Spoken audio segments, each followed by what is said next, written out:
Арсен Қарағанды облысы Нұра ауданы Абай атындағы жалпы орта білім беру мектебінің 1-ші сынып оқушысы.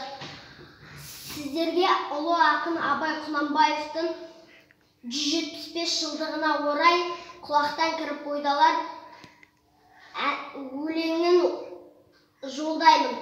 Құлақтан кіріп бойдалар, жақсы ән мен тәтті күй, көңілге түрлі ой салар, әнді сүйсем мен шесүй. Дүние ойдан шығады, өзімді өзім ұмытып, көңілім әнді ұғады, жүрегім бойды жылытып. Аңсаған шөлде су тапса, бас қоймай ма бастауға, біреу түртсе иә қақса, бой тоқтамас шасқауға. Бір күйгізіп, сүйгізіп, ескі өмірді түргізір, өмір тонын кигізіп, жоқты барқып жүргізір.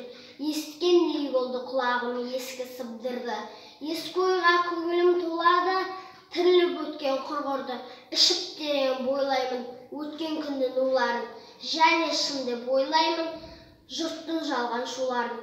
Тағы сене бастаймын күнде алдағыш қуларға, есім шығып қашпаймын мен ішпеген у арман.